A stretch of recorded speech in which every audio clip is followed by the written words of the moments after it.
Welcome to the sixth mission, Strike First, the sixth mission of the historical scripted campaign Steel Birds, covering the actions of Focke-Wulf 190s of the Schlachtgeschwader, operating during Kuban battle in early 43. Today's mission takes place on the 26th of April. That's basically the same day when the previous mission, where we're ferrying some Focke-Wulfs from Kerch to Anapa, took place. And if you recall, historically on the 17th of April, Operation Neptune was launched to try to eliminate the Myskhako bridgehead. It failed, and that's how the briefing starts, that the commander tells the pilots that that operation became basically a stalemate and nothing is happening there. And therefore the focus of operation shifts to the central sector near Krymskaya. Now the Soviets have been planning a major offensive in the Kuban area for a while, and their main objective is effectively to break the defensive lines of the German army, code name Blue Line, and eliminate the bridgehead. The concentration of artillery and also air assets was quite high, and in anticipation of that build-up, obviously Luftwaffe was flying missions to try to disrupt that process, and this reflects this type of missions more deep behind the enemy lines and focusing on various transportation and armored assets behind enemy lines, basically on the east side, Krymskaya, around the Binskaya, Achtirskaya, and as deep as Severskaya. So quite straight mission. We have 4 50 kg bombs equipped with that fancy looking bomb carrier in the normal ETC bomb carrier. Full fuel load, and we're today going to be flying 8 aircraft, and I will be leading the second swarm. Well, without long ado, let's jump into the mission. Well, that's mission 6, again at Anapa, with some bomb loads below the belly.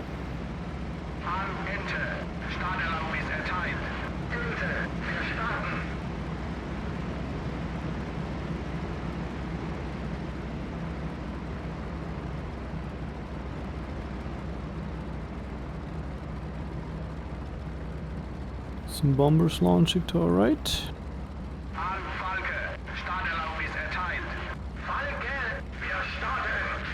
Okay, here we go.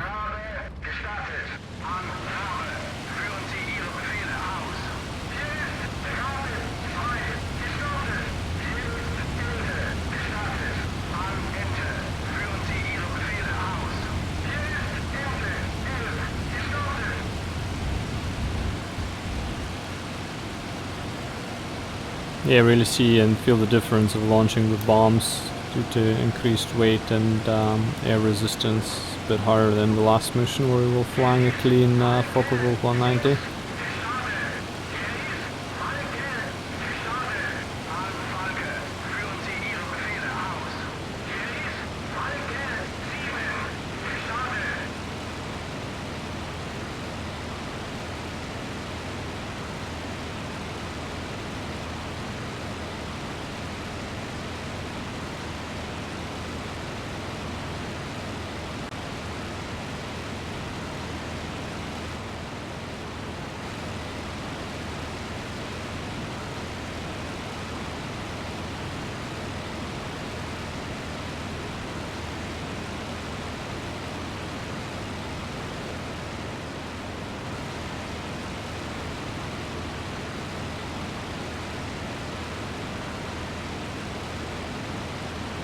So it's an interesting loadout today. We're flying 4 50 kg bombs.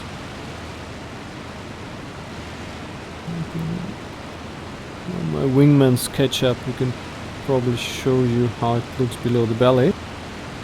But in the cockpit you have this console in the middle, just behind the stick, with 4 red lights.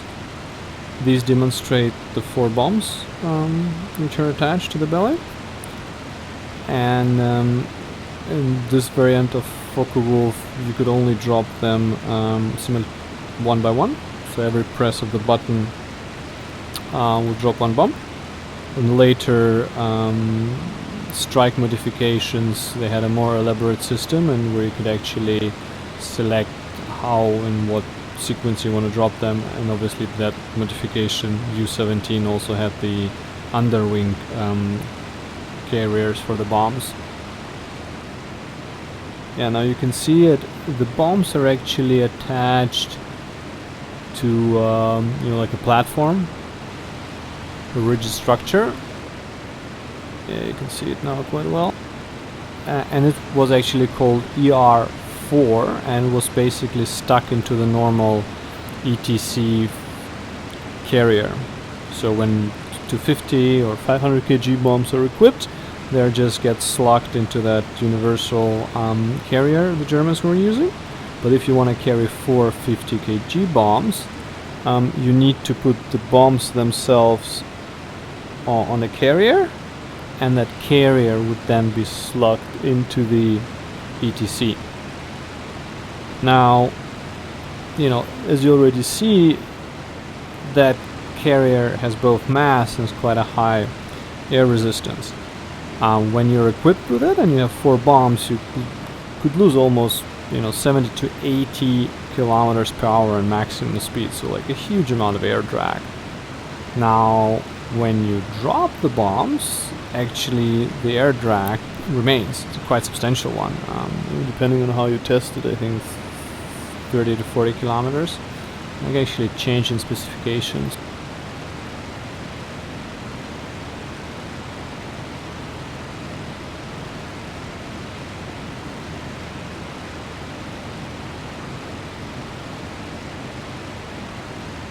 Okay, it's not specification in the loadout screen in L2. You can actually check it.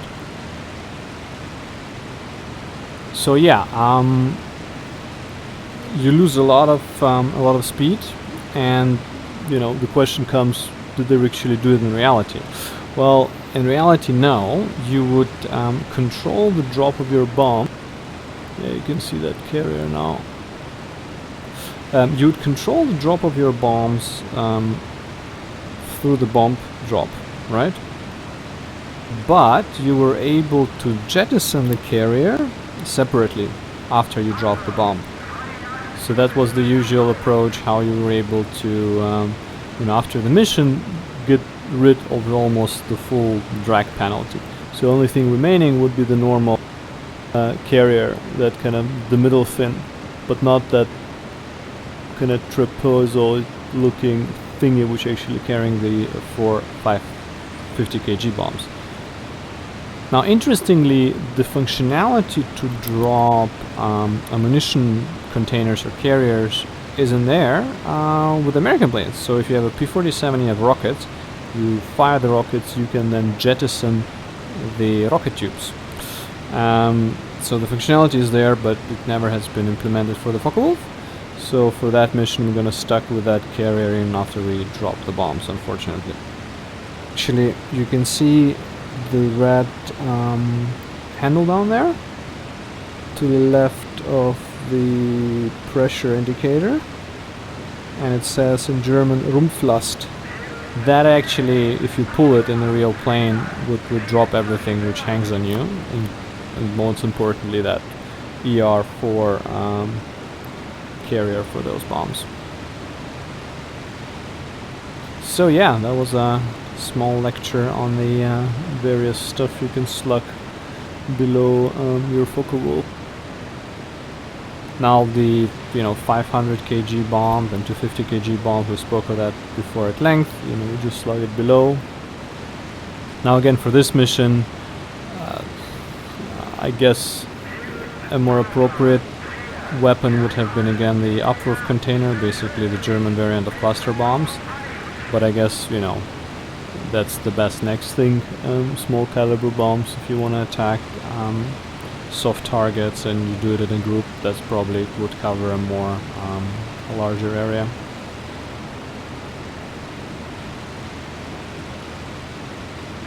Yeah, to our left is Krymskaya, So beyond that there is a front line. I guess we're gonna see some ground fire soon. And the fire ahead is probably that area, that town called Abinskaya, which was always quite a large, let's say, staging area, and the airfield there was also used by the Soviet Air Force periodically. So I guess that smoke in front should represent the bomb strikes. Our heavy bombers or heavier bombers are flying there, as mentioned during the briefing.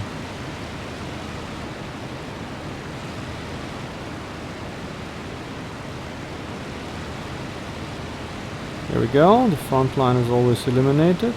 Ground troops are busy.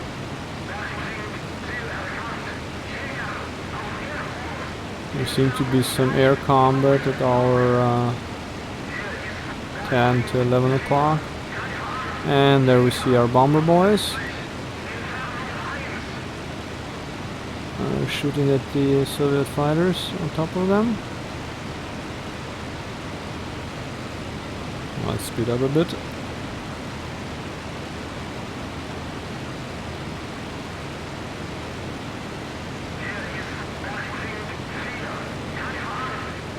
Nothing going down there.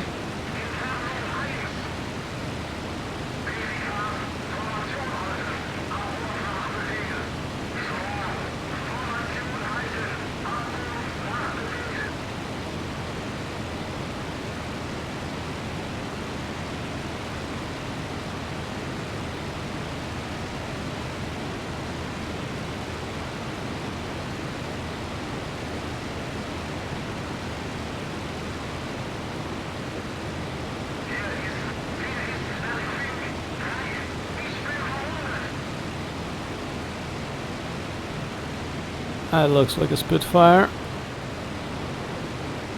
Yeah, I guess it would not be a surprise for most students of history to know that Spitfires have been used in the Kuban area in '43 by Soviet forces.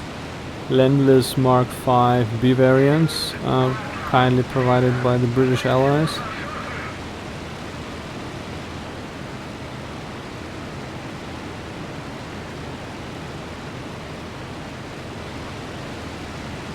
Now the Soviets were not super excited about Spitfires, partly because the variant, like the actual airframes they were getting weren't the new ones, but actually surplus. Partly models which fought in Battle of Britain were then modified and then sent to North African theater, and then thereafter given to the Russians.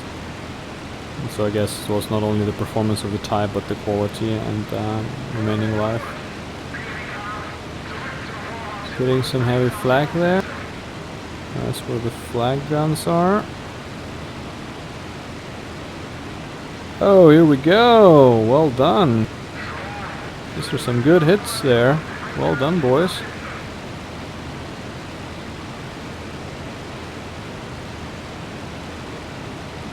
Two guns are still here we go, another hit. Good. Cool. You see bombers at work, turning back.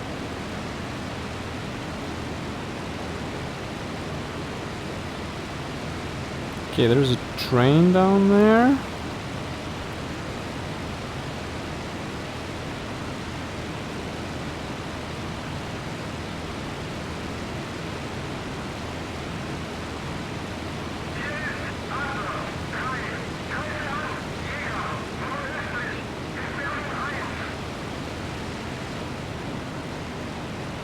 Starting to get some. Yeah, I can see very well now that assembly of bombs and how they hang down there.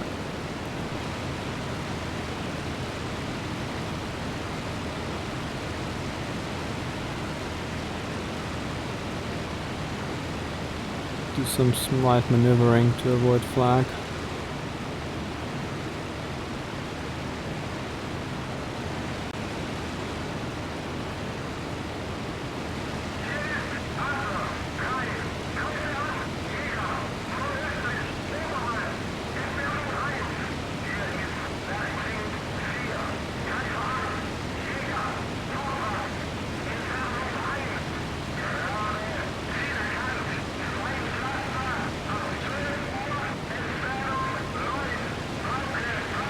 deep in the enemy territory, need to watch out for the enemy fighters.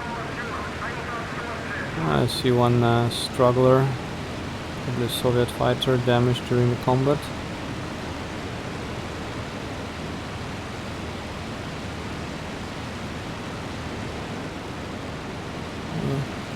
Coming quite close, that flag, for my taste.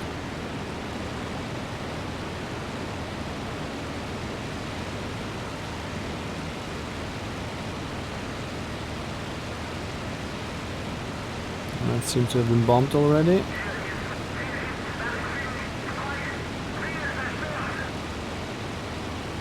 Ah, here we go. There seems to be a convoy down there.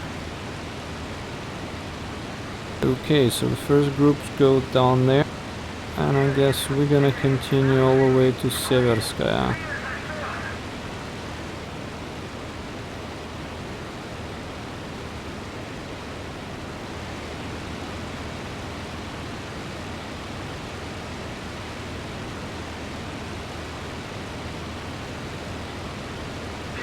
Oh, good hits.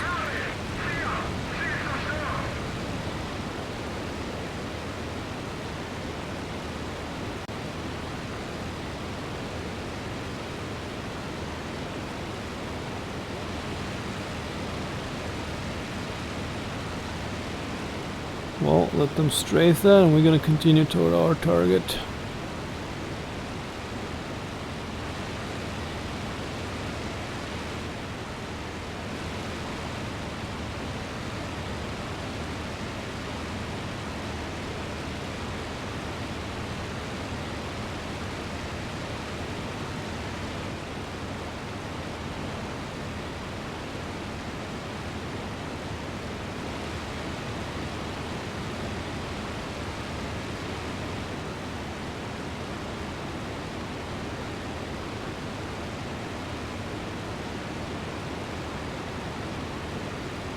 It was actually a Soviet airfield at Severskaya. See that stricken fighter tries to get there. And we can meet him there.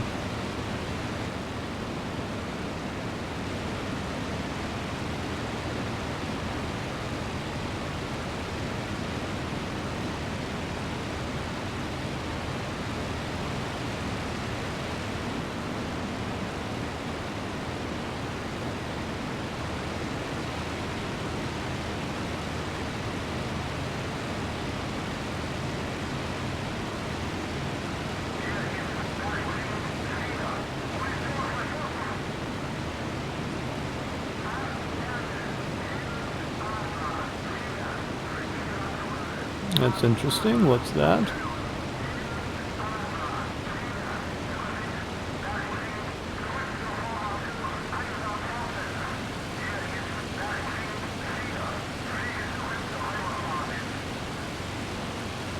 does look like a Soviet transport plane. Never miss that opportunity. It could be carrying a VIP or important cargo. People get medals for things like that.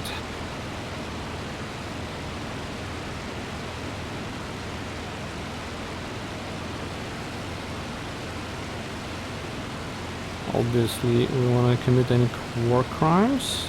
Let's check this guy out first.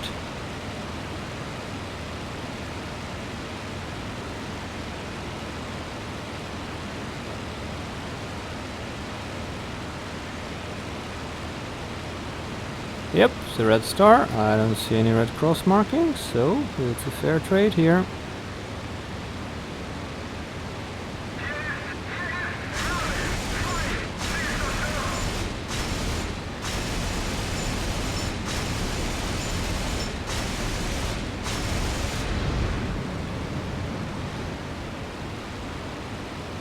Yep, it's going down.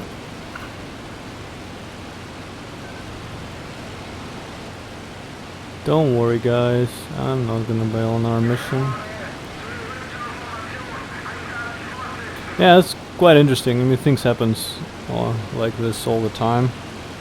You'll be on a mission and something pops up and then boom, wrong time, wrong place. Okay, now I have that stricken fighter down there. That seems to be an airfield. And here we go. That looks like vehicles on the road.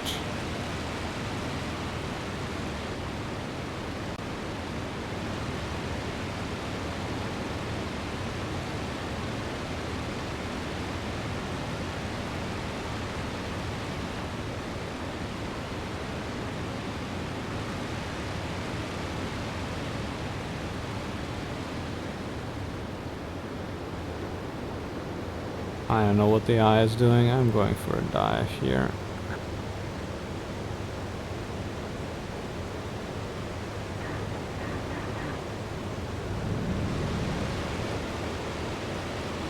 Here we go. Good hit.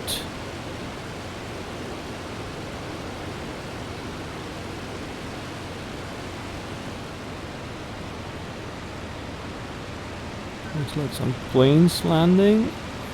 But our focus is on the convoy.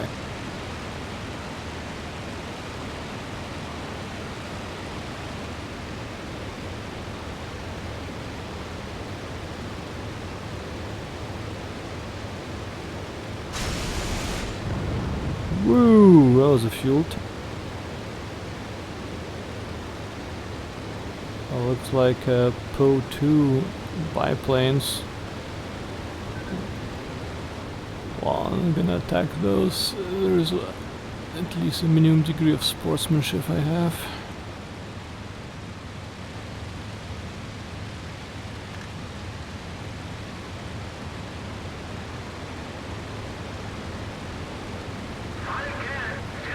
Maybe that helps them to do something here.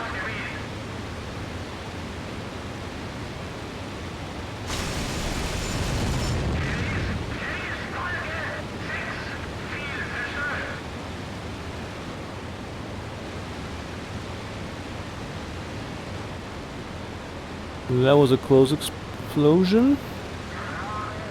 Just trying to figure everything is okay. Seems to be okay.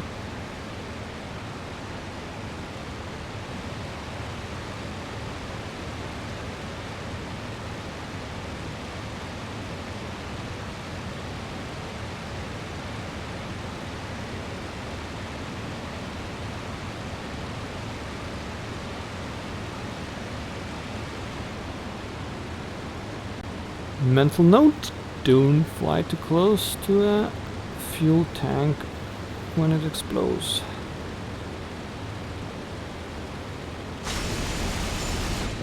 That's better.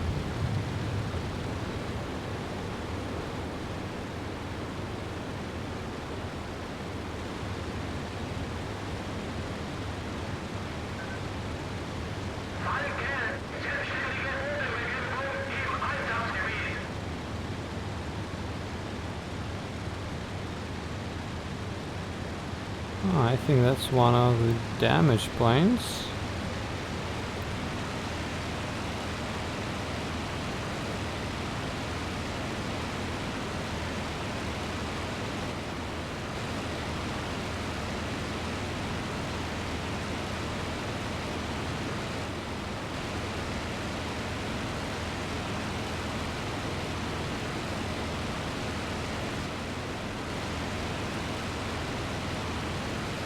Looks like a yak.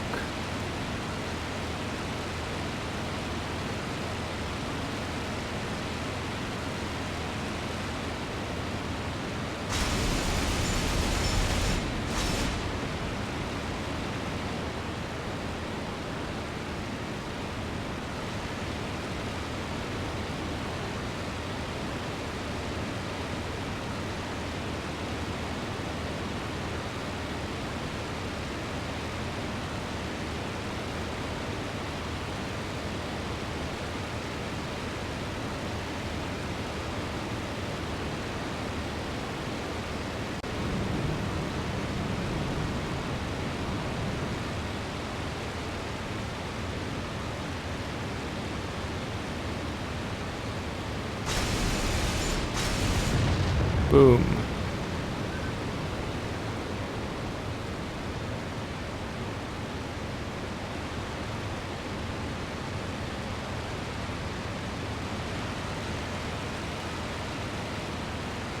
Oh, here we go! Something happened with the eye! They're actually attacking it!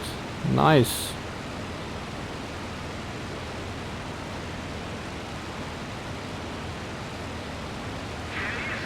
Boom.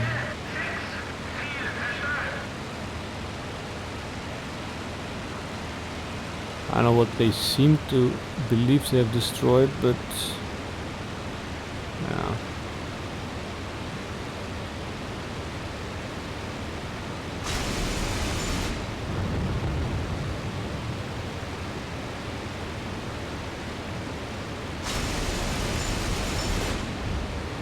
Sometimes the opportunity just flies in front of you.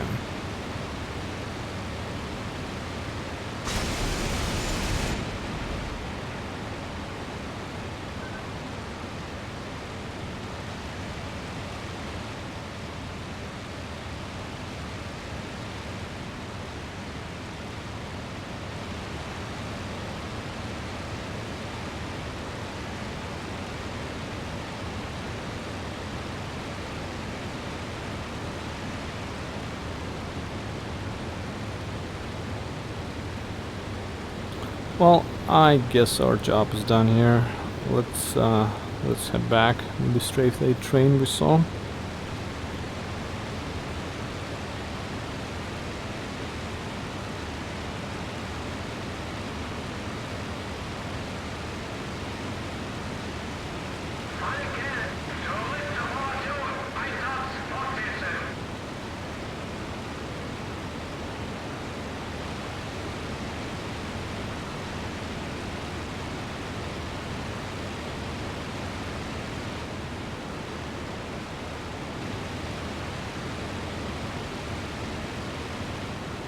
Yeah, it would have been much more interesting to actually have them do something when I order it. So like, if we would strafe, 4 of us would strafe that train, that would make much more sense.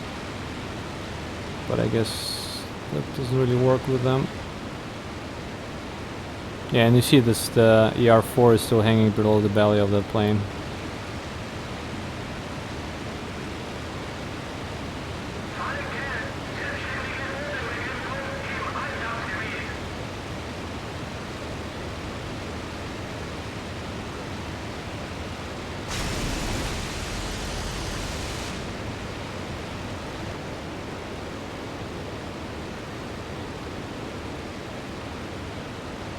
Oh, here we go, flak.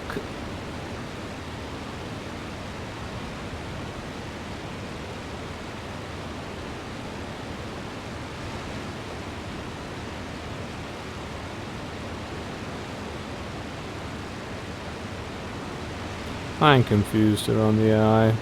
I think we just need to fly back to base.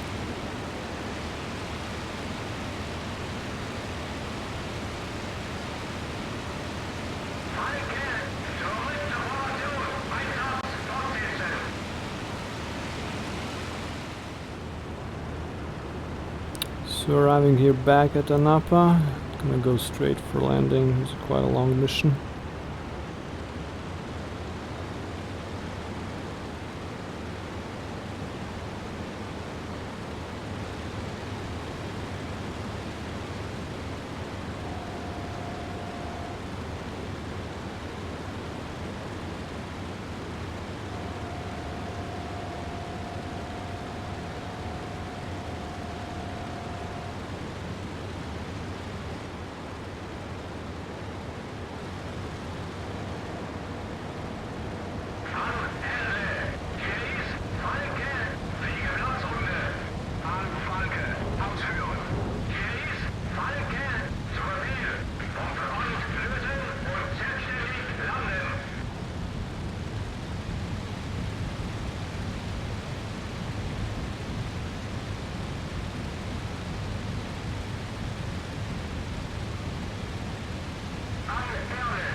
Now a good 3 points.